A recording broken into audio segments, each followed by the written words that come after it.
Rethought Media Network. We are a global broadcast network of positive music, media, and entertainment, inspiring humanity's evolution along the journey of enlightenment and creating a world of love, peace, empowerment, and prosperity for all. Rethought Media Network. Positively inspiring.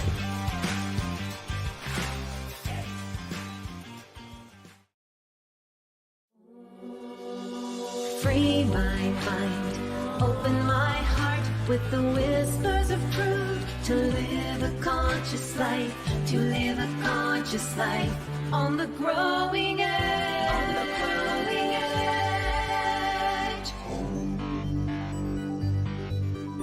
edge. And now, here's Allie. Hello and welcome to Growing Edge Live. It is such a joy to be here today. I'm Allie Benjamin, and today we have another wonderful show. Welcome. If you're here for the first time, great. And if you're back, welcome back. So good to be together. We're having a little tune in, tune up, spiritual tune in and tune up this morning. We are always having conversations here at Growing Edge Live with soul-centered individuals that are channeling their time, their talent, their energy, their resources, their love into doing good works in the world. And today's guest is Michelle Wadleigh. I'm going to read a little bit about this beautiful friend of mine, teacher, author, and coach. Michelle is the co-founder of Planned Happiness Institute and the PHI Coaching Academy with her husband, Reverend Neil Pinkman. Michelle founded the Center for Spiritual Living, North Jersey, and I believe she's in New Jersey. She hosts and is a guest on many of the New Thought media shows here on the network. And she has published numerous books and is now authored Self Martin's Essential Person. And so we're going to hear about her newest book. I believe she's got 4. And so welcome, Michelle. Thank you. Welcome. I mean, good to be here. Yeah. Good to be here. Thank you for having me. Yeah, it's really great to see you. We haven't seen each other in a number of years, and we caught up recently. And I like our little gathering. When we see each other, they're always special and memorable. Yeah, exactly. Mm-hmm. We're sort of in this same container of maybe a similar purpose or mission, in that we want to help people really wake up and to become healthy, body, mind, and soul. And so that's what we do, and why we do shows like this and have conversations like this. I believe having conversations and getting to know each other's journey, getting to know each other's past, and what we're doing currently sort of gives people some insight and gives people some inspiration as to how they may want to organize their time and what they're doing. Especially if they see themselves in your story, then it's very helpful. Yeah, and maybe it would help people to understand their partners or friends by listening to us talking. Yeah, absolutely. Yeah, so I'd love to get to know you a little bit more, and for our guests to know you. Where did you come from? Where did you grow up? What was your life like as a little one? And let's start there. All right. Well, very boring and basic in the beginning. I was born in Jersey City, New Jersey, grew up in a little town called North Bergen. I want to call out I'm going to say North Bergen. I went to North Bergen High School because we next year are about to have our 50th reunion, 50th high school reunion. I barely know anybody there because when I was in school, I was always hanging out with the athletes and the upperclassmen. So I hardly know anybody, but I'm going to go anyway because I just thought, 50 years later, I want to kibitz with some people.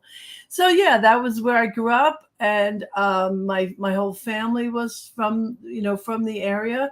And once I moved, that was Hudson County. Then I moved to Morris County and lived there now my entire life. I have 3 sons. I've had 2 marriages, and all very happy, workable situations. Which means that, like, my ex-husband is one of my closest friends.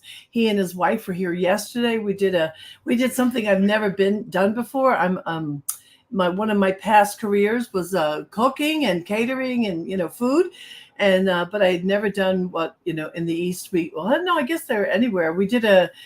They call it a clam bake, but it's not just a clam bake. It's a boil, like where you put all the seafood into one pot. And we did that yesterday, and it was such fun to do something so out of my comfort zone. But my ex-husband's wife, Marilyn, she knew what to do. So she was the queen for the afternoon. I provided the makings, and she helped to construct it. So my family, we get together regularly. We have tried to reconvene an old habit, an old idea, which is Sunday dinners, except I do it once a month, not once every Sunday, which wasn't possible when I was in the pulpit anyway. Was in the pulpit 23 years and then left because I wanted to venture out beyond the world of just centers for spiritual living, which something you said before, kind of reminded me that when we talk to each other, it's lovely. There's lovely conversations we have when we talk to each other. But I'm always wondering, how do we have to speak so individuals outside of our circle will listen? And I think that's something that we have not necessarily learned to do very well. Individuals, I mean, within the conscious, metaphysical, new thought movement, we tend to speak to each other. And so one of the things that, while I'm kind of sharing what my passions have been, one of the things I want to learn how to do is speak so others will listen, and to learn what that language has to be and how to be inviting. But anyway, I've been a business owner. I've been a caterer. Now I have my Planned Happiness Institute nonprofit, and I'm about to travel to Canada and to Washington to do workshops and trainings and speaking gigs. And so I'm having a good time. It's new. Talk about growing edge. I'm about to face, being away from my first 3-week trip. So I'm about to face things and face alone time. I love being alone, don't get me wrong. But I've never done it for 3 weeks where I haven't been home. Hi, Neil. How to be alone for that period of time where I really can't even go back home. Right. So, but I love it. It's going to grow me. It's going to stretch me. I'm going to learn things that I haven't learned, which is why I always encourage people to face their fears. I know it's a cliche, but we face our fears, we grow, right? And we engage people when we engage people in our lives who are difficult, well, we grow. When we run into a self-doubting belief, well, then we know where our growth edge is. So, I'm okay about that. Maybe I'll be back on your show to tell you how you went. Yeah, I would love that. I'd love to hear about your 3-week adventure in sharing your new body of work, which we'll get to. What struck me when you were sharing your history or your journey, that you've been in the same area your whole life. I'm a sticker and a stayer. Wow. I can't even wrap my head around that, because part of me longs for that, longs for home, roots, stability, things being pretty much, things I can count on that happen in my area. I think, and you and I'll dive deeper into this. I know that we have a an interview coming up to talk about the Enneagram. And so you'll get some more insight into what I'm actually talking about. But this idea of belonging somewhere has been such a big part of my sort of that little girl in me's longing, but I never had it.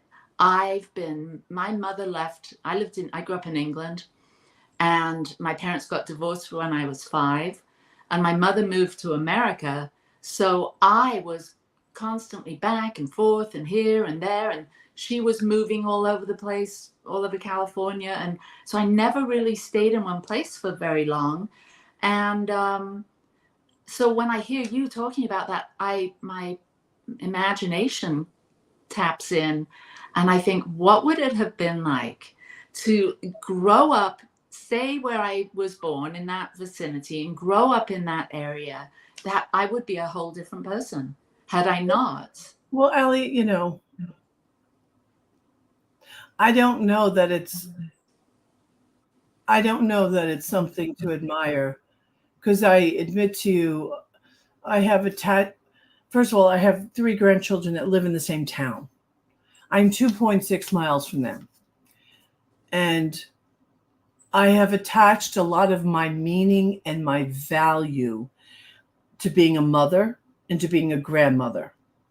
So I could not satisfy that value if I moved. And it's not like I haven't been tempted. I've been around this country. I see some beautiful areas. Mm-hmm. Although I like the Jersey sass. I like the Jersey attitude. I like, we're a little bit rough around the edges. And I enjoy that part of me. You've heard some of that come out of my mouth. But I'd be lying if I said to you, part of it wasn't a fear of disconnecting. I mean, I'll be honest with you, but so far it's worked, I mean, what the other part I didn't say to you, and I think it's important because it comes into play about the book and the work that I do. I was one of 7 children, my English Irish family, 7 kids. My sisters multiplied like rabbits. Their kids multiplied like rabbits. There's many of us all over the place. But my mother had me when she was 43. So I was the last. So I almost grew up like an only child in a large family. But there's nothing wonderful. It's amazing I didn't run away, because I had a classic dysfunctional background. Alcoholism and sexual abuse and neglect, and like you would think I would have run from that. So when we do our Enneagram, you can help me figure out what would cause me to stay in one place when leaving or running. And all of my sisters, including myself, we were all out of the house at 19. What do you know at 19? I just wanted out, and we all wanted out, but not out so far that I didn't get to be around my family. So it is a bit interesting. It really is. When you were growing up, was your family religious, spiritual? Did you have any of that? I never had any. I had spiritual, yes, although we didn't even call it that. And not all of us. And I'll get to an unpleasant story right away. My sisters, because they were so much older than me, in trying to save me from the abuse of my mother and father, took my parents to court. And now this is a long time ago, right? A long time ago. So this is not like, what happens today. And the court required that they go into counseling or get some help and support. And the place where they landed, now this is a little confusing, was in an organization called Planned Happiness Institute, which is what I'm now part of. Wow. And the spiritual teacher, her name was Rita Sperling. Now, and when she passed away, it was Rita Sperling Rogers. She had remarried. She was the most stunning, amazing, mind-blowing, soul-seeking, heart-touching teacher, and she saved my life. Wow, age were you? Well, my mother and father had to go early. So I was like the annoying little kid in the classroom. I was there all the time. I was there for years. I grew up around these people. We were a hodgepodge of, talk about diversity.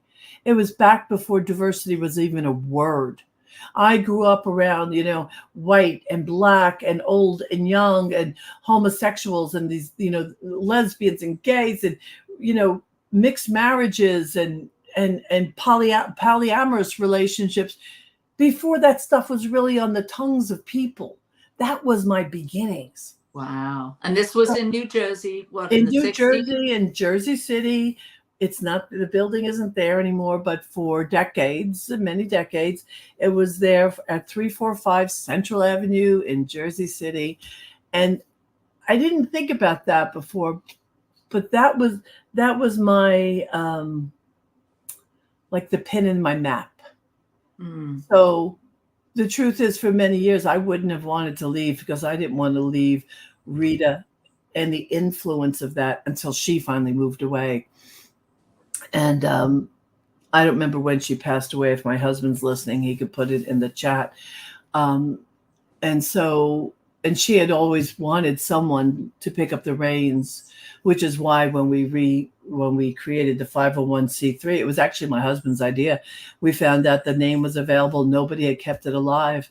So my Planned Happiness Institute, a lot of it is in honor of my teacher who saved my life. Wow.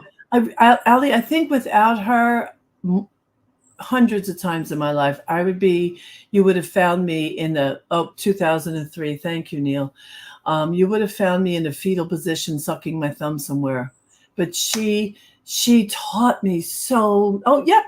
It started the year I was born, actually. Wow. Yeah. Yeah. She was self-taught. She was like a frustrated kind of psychologist, but she was brilliant. She was so brilliant. And hypnosis was our mode of transformation. Which, if anyone knows anything about both, hypnosis and prayer, they're the same. They have the same impact. So it was a colorful beginning. It was. Yeah. And we were, I was telling my husband, my son the other night, my eldest son, back in the day, we were all just past the hippie stage, but hanging out, skinny dipping. You couldn't sit in a room where you weren't touching somebody's feet or hands. We were very physically supportive and loving and safe. It was a beautiful way to grow up. So was this something that you did, did you live there or were you close to there? You went there? I lived close. We went to the workshops. I took classes with her. Some of the classes were 10 weeks, some were 20 weeks long. We didn't call them retreats. She called them workshop weekends. That's what she called them. Now it's a retreat. And it was in my bones, Ali. She saved me from the inside out. Without her influence, I probably wouldn't have had natural childbirth. I wouldn't have known to nurse my children. I would have circumcised my sons, which I didn't want to do, which I realized after educating myself I didn't want to do. So she influenced me on all the things that really made me me and helped me to not be identified by my pain, my suffering, my abuse. She did that, which is why one of the things I say all the time, when I'm teaching, is that we're not at the mercy of anything. Not now, not ever. And that was not what she said, but that's what she intended for us. It was a very powerful beginning. To have that kind of positive influence, to have someone that sort of met you where you were and supported your growth in such an amazing way must have. So how old were you when all of that was going on? Well, I was exposed all the years because my father used to go to the workshops and I would go with him on Friday night, probably because my mother was home drunk. You were like a teenager or younger? A kid, yeah, from the time I was a little kid, teenager. And then there was a little bit of break. And then at my age of 19, my mother and father were supposed to go on one of these weekends, and my mother backed out, and my father said, "Do you want to go?" And I said, "Yes." But what 19-year-old wants to do this? But it had been in my bones. Yeah. And when I went at 19, that was it. I was never going to be the same again. That's where I met my husband, my first husband. So we met in conversations around consciousness and awareness and growth. And thank God for that too, because when we ended our relationship, we were both so dedicated to truth and principles in our sons that never, ever did we get ugly. My boys never had to suffer through ugliness. And they had both individually thanked us for being the way we were, because they witnessed so much pain with their friends who had gone through, with parents who had gone through ugly separations or divorces. So, which is why we can maintain our friendship now, because in the ending of our relationship, what we didn't do is we didn't tear each other down. We didn't go at each other with vile intent. We were dedicated to our boys. And in order to do that, we had to be in principle. Like a conscious divorce. Absolutely. We didn't even use a lawyer. Wow.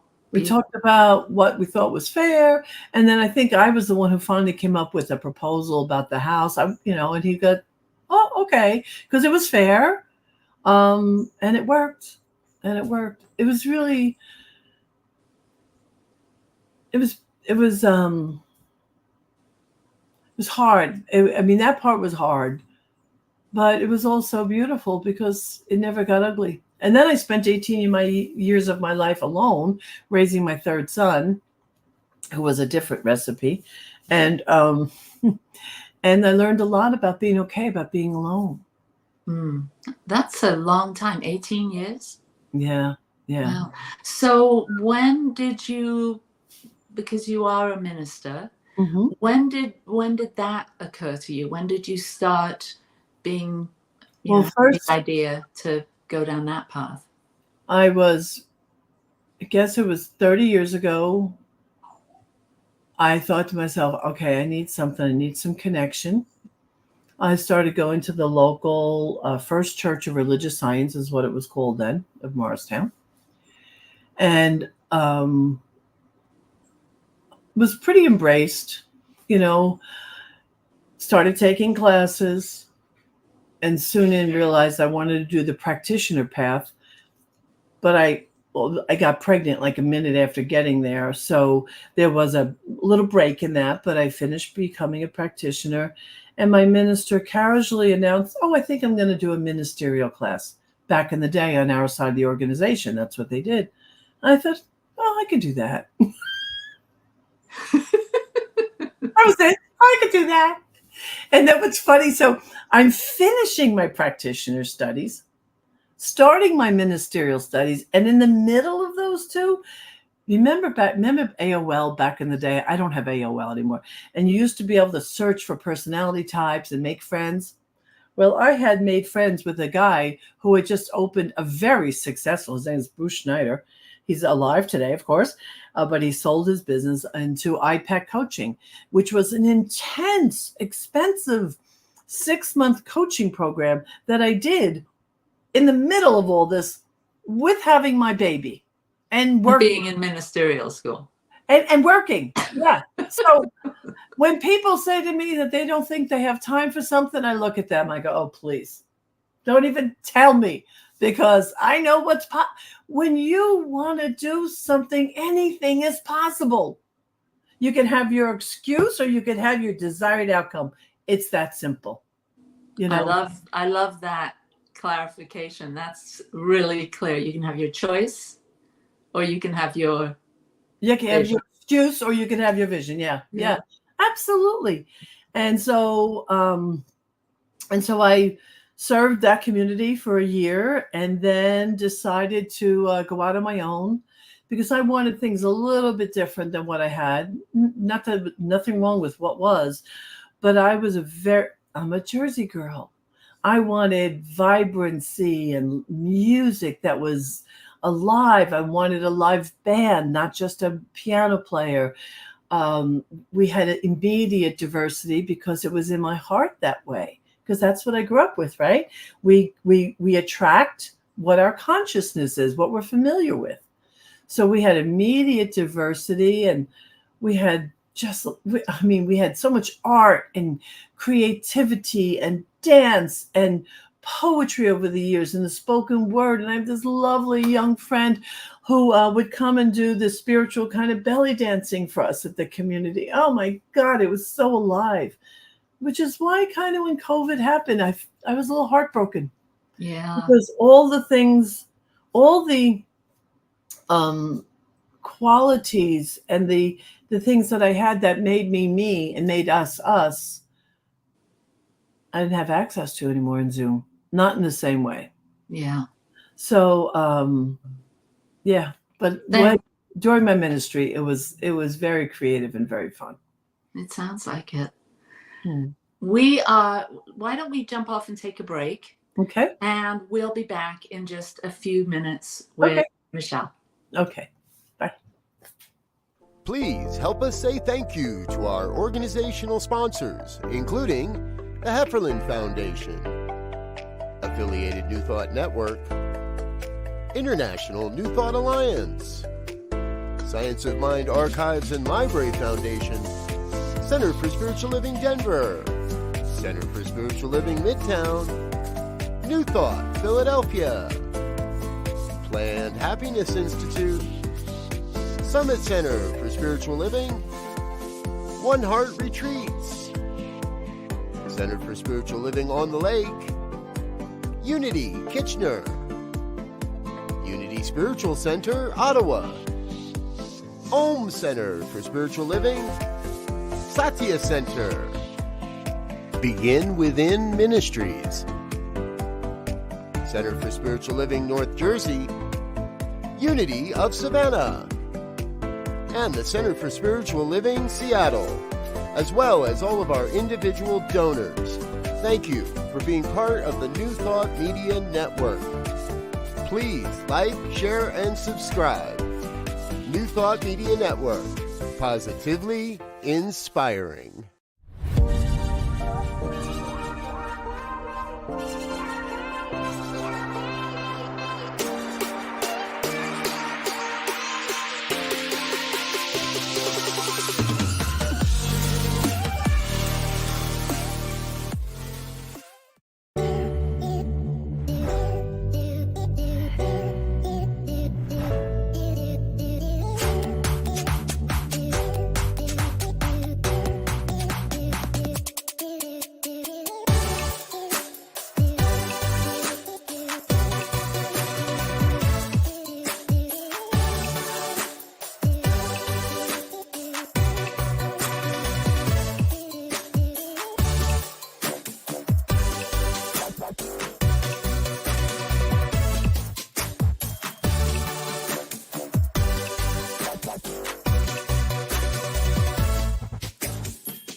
Free my mind, open my heart with the whispers of truth. To live a conscious life, to live a conscious life on the growing edge. On the growing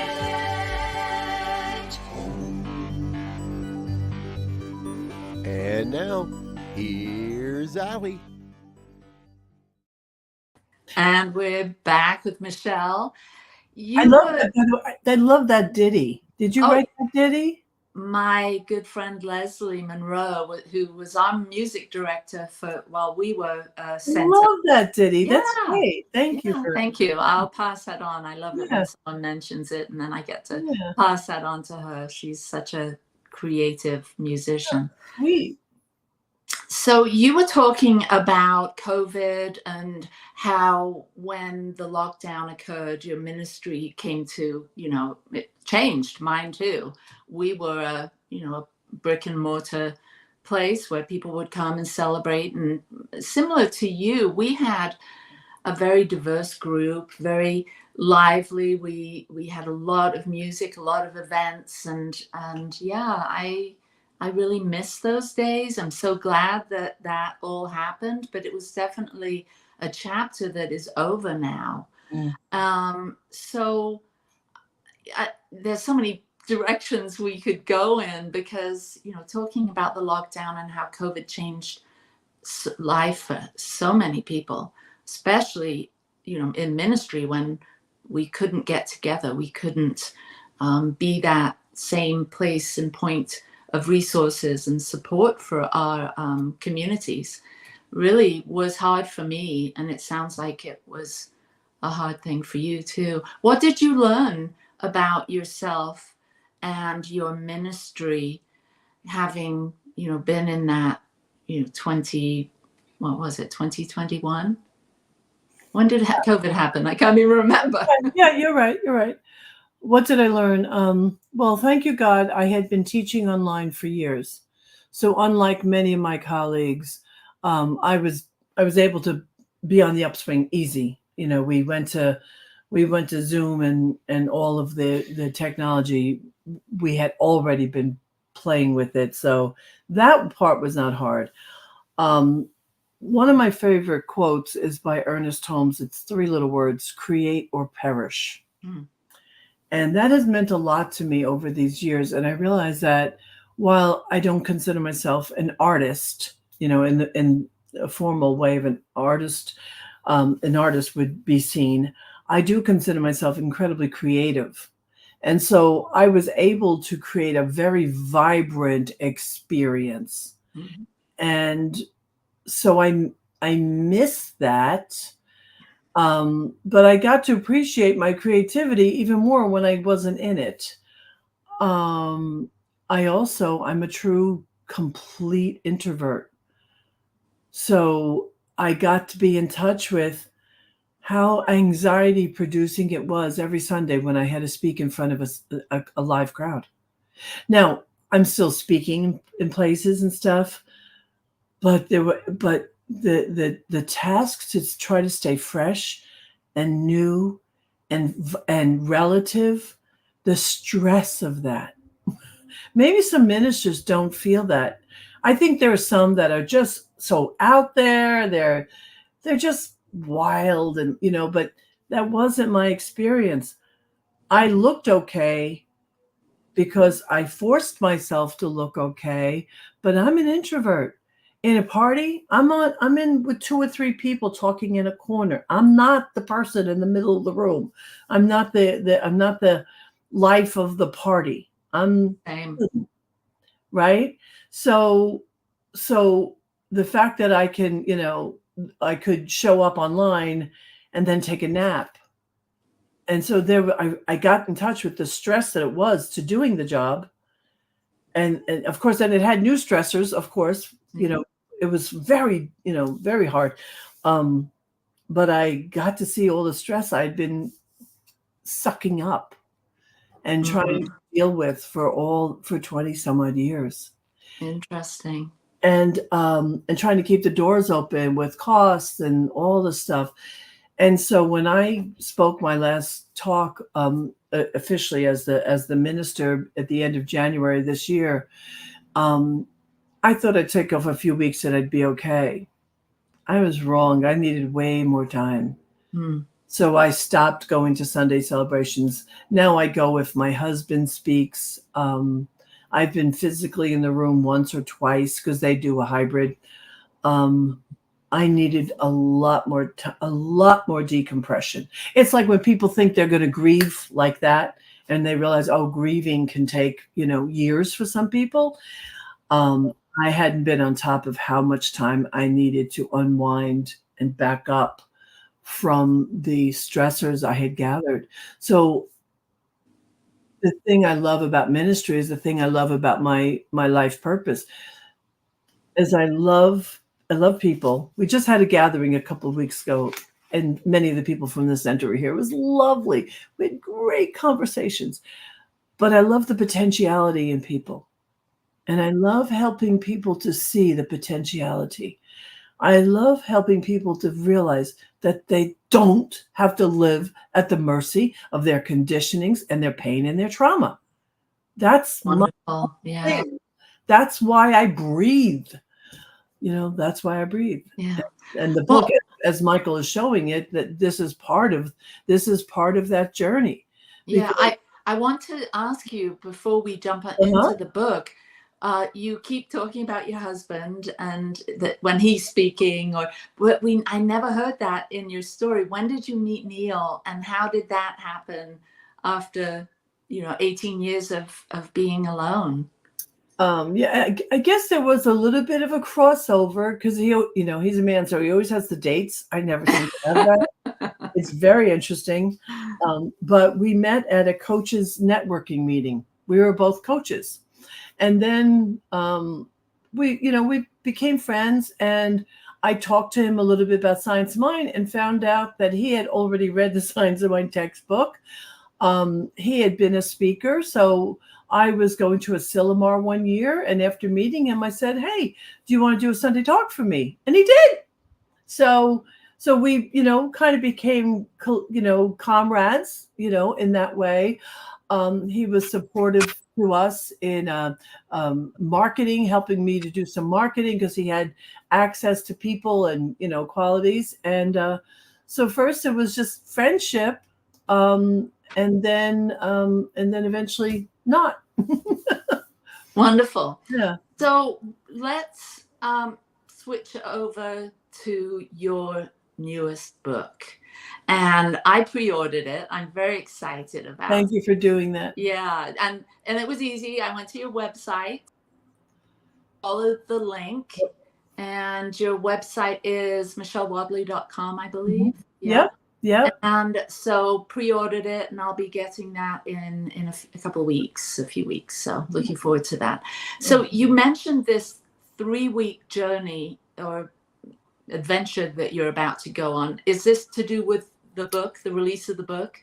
Well, in truth, the last book I self-published. This is the first book that I was actually contracted to write, which is very exciting. Oh my God. I don't mind telling you, it's very exciting. Congratulations. That's like a big jump, Yeah.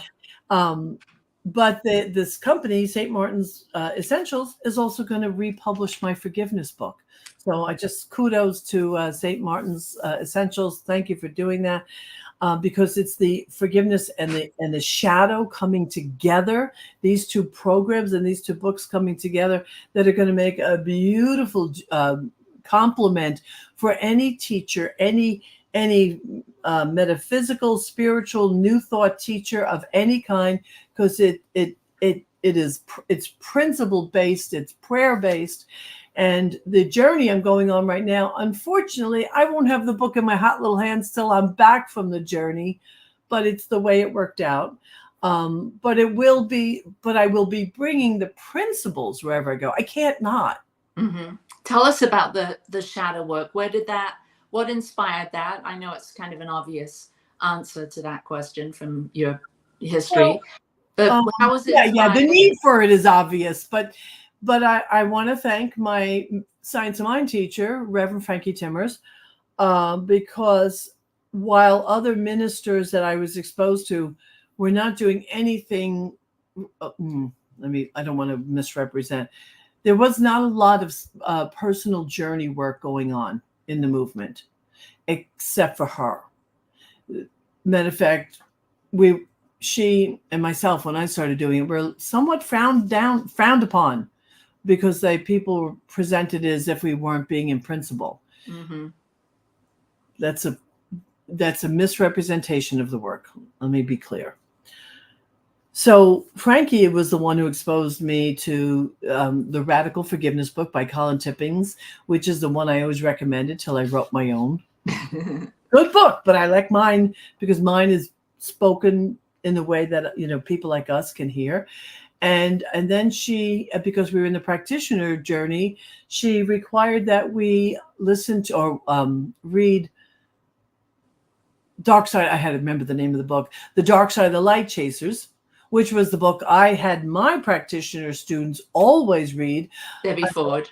Until I read my own, yes, by Debbie Ford. She was great. She was great. I have a slightly different take, and it's principle-based and prayer-based. So that's how I got introduced to it. Although my original teacher, I was taught from early on, Allie, and this saved my life. It's hard, but I was taught from early in my life to take responsibility for all of my life. All, like, which is hard because you could misuse it to beat yourself up.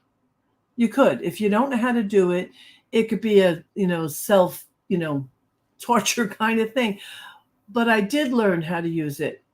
And knowing that I'm responsible prevented me from blaming you or didn't prevent me totally. That would be a lie. But I knew that there was more than that. So again, it was that early influence. In my book, I drive the message home. I drive the message home in the book. Take responsibility, have ownership, because that's your seat of power. When you say, oh, I did this, not that I'm at fault for doing this, but yes, I created this. My consciousness, my pain, my trauma created this. Okay, now I can do something about it. But we can't do anything about what's going on without first saying, yeah, this is mine. And so the book, I hope people receive it as well as they received my forgiveness book, because my forgiveness book I wrote it in a way, I did everything I could to write it in a secular way, but so that I satisfied New Thought metaphysicians plus the secular world. I think I've accomplished the same here. They must be happy right now, even though the book isn't out, because they've given me a new contract for a new book. And, companies have pre-ordered the book. It's being translated into Taiwanese. It's being translated into Portuguese. So that's exciting. But what's exciting? Who cares about?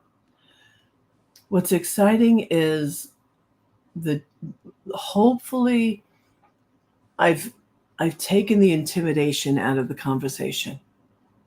I've taken the mystery out of it. And I've begged people throughout the book, please don't beat yourself up. Please don't judge yourself. Just be willing to grow from it. And if hopefully that comes through, right? Because who's going to want to look at something if they're feeling so crappy about it all the time? Yeah, that's kind of the thing with looking at the shadow or taking a deeper look into why we do what we do that isn't working, because there is that tendency for all of us to be hard on ourselves, that to have that inner critic, be loud in our head when we find like a wound or a soft spot or a way we've been behaving and we were unconscious about that and how it maybe negatively impacts others. And it can be a definitely a growing edge moment or a growth curve when we experience that light, when the light of awareness gets shown onto those things. Gabor Mate said, trauma is not what happened to us, it's what happened inside of us. Mm-hmm. That has had a great influence in the program, because for every book I write, I have a program, because I want to have a delivery system, right? Yeah. Matter of fact, all of that is on my website. If anybody's interested in the forgiveness classes, forgiveness or the shadow classes, it's all on my website. And we have other classes and other teachers too. We're about emotional emancipation. That's what we're about. Healthy emotional emancipation. But Gabor's, that quote from Gabor has had a lot of influence, because then if we can gently look to say, wow, I created this shadow, not because, I was so, such a horrible person, because I was trying to survive a moment, trying to survive a rough period, a person. And I don't have any desire to share the story here, but, everything from, being abused as a child to women who stay in non-workable relationships. I've been there. I know it. And so my heart, none of this is an intellectual endeavor. This book, my books, are me trying to grow me to be the person I want to be. So I'm there. I'm there with my students. I'm there with my readers. I've been through it. In the introduction to both my books, there's a little bit of my story. So you see, she didn't have it so good. So when, as you have obviously lived your lived experience, and you've coached and been, support to countless people as they've struggled in their lives, what would you say for those people that are listening, that are thinking of, oh, maybe I need to do some of this shadow work? What is the shadow? Can you give some examples of how? Great. Yeah. For people, maybe a few different examples of some of the shadows that you've encountered, not only for yourself, but in people that you've worked with? Sure. And the best way to tell you that is to give the warning signs. I wish I'd known you were going to ask that. I would, because I have a whole list of them here somewhere in the book. But we'll just all have to take the class with you. Yeah, or buy the book for sure. Trends and patterns. Almost all trends and patterns. What I mean by that is marrying the same person over and over again. And I don't mean literally the same person, although people do that. Marrying the same personality type over and over again. Finding you have the same boss even when you switch jobs over and over again. Making a decision to change a habit, but returning back to the old habit that was not workable. Those are trends and patterns that are signs that there is a shadow at hand.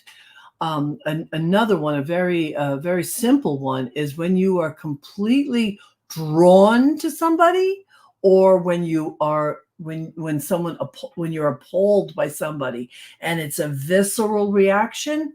Shadows. And because we have a golden shadow too. Like sometimes we like each other because we're dealing with our untapped potential, right? So sometimes the golden shadow is the part where, where I admire you and what you're doing. Oh, that means that potential lives in me. So there's that side of it, but that's not the side that creates pain and suffering, right? So if you find yourself, and some people will say, oh, my intuition told me not to talk to that person. I would look a little closer at that, because if there really was a physical reaction, a drive away from somebody, there's a shadow there. And there's some kind of unhealed something. And once it's acknowledged, and then you even have to practice some forgiveness around that individual, the early individual, because the new people are just placeholders. So if, we have patterns where, the patterns are lifelong, depending on how old you are, right? So, but the newest people are the placeholders. But we don't, in not knowing that, we think that person is the problem. Your current husband, your current wife, partner, your current boss, they're not the problem. They are helping you to see your growth edge. If anything, and this sounds like a Hallmark card, it could be misquoted or misunderstood, but the individuals that are there now need to be blessed and honored and appreciated, because they're showing you where something's not working. So the shadow is in some ways revealed in and through the relationships that. Absolutely. The rejected part, if you don't like the way, I don't know, it's mostly comes out of being kids. Anything that we don't like about ourselves, we tend to hide it. And the more we hide it and depress it and keep it down, it becomes a shadow. So the rejected parts of us. But because you want to heal, the soul of you wants to heal, it will finally come up and come out. And it comes out as showing up as someone else. But we haven't learned that as a society. We're convinced you're the problem. You're not the problem. You're the indicator that I have a problem. Yeah, that's like the statement, who's the matter with me? Right. Yes. Yes. That's right. That's right. That's right. But I also want to talk about the rewards. The rewards for doing this work. And I'm sure you and I agree because we come from a similar mindset about consciousness and awareness. Spirit, intelligence, just even if someone doesn't have a religion or a spirituality about them, there is something that works. There's something that keeps the earth rotating, the earth orbiting, that keeps, that created gravity. Like there's some kind of intelligent something, right? So when we are aligned and when a vessel of us is cleared, it has more access to us and we have more access to it. So one of the rewards of forgiveness and shadow work is clearing the vessel so that you are in a more direct and immediate to say relationship implies two, so bear with me with that language, but you have greater access, immediate access, where when you're in the pain and the suffering, you're in the stories and the complaining and the figuring out. But when you do the work, more joyful relationships, peace of mind, a safer heart, feeling safe in the world. I mean, I'm going to try to avoid getting emotional because I talk about these things and I do get emotional. The joy that comes from seeing nature. A lot of people appreciate nature, right? But I found as I have healed, nature is this beautiful, alive, amazing, like the world has just become a beautiful place, because I'm not, I don't have anything distracting me between who I want to be and access to all that is. I mean, I'm grateful that I've done this work while helping to raise my grandchildren. I mean, I don't have them all the time, but I'm around them enough. I'm a big influence. So the reward is more love, more self-love, easier sleeping at night, to be healthier, because the mental components that can cause ill health are cleared. They're cleared. Having more access to being more prosperous. Why? Because you've cleared the way. So the rewards are abundant, huge, huge rewards. It sounds like it's like clearing the lens. I keep getting this image of, living in the shadow. We talk about the shadow, doing the shadow work. But as you're talking about the vibrancy of life now that you've done your work, it's as though when we haven't done our work, we're living in the shadows. Like there's a darker filter over the sort of the lens that we see the world through. And, I know from my experience and the people that I've encountered over time, there's this, when we're in that shadow, when we're in the darkness that way, when we see life as difficult and we complain and compare and all of those things, we just want some kind of relief. So maybe we, eat unhealthy foods or, shopping sprees or pornography or gambling or whatever we do to sort of ease that pain that gives us a false sense of light for a moment. But then, then we get drawn back into our shadow, those unresolved beliefs and feelings that are there, haven't had the, I think you said, emotional freedom. I think of spiritual liberation, emotional liberation.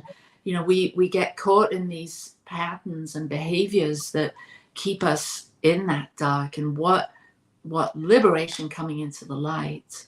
And right now in this country, it's important for us to acknowledge that we have a national shadow. We have a shadow, but the only way we can heal it is as individuals. So we have to keep doing our individual work. But I love that all you were saying, is you reminded me what I didn't say, which is very important.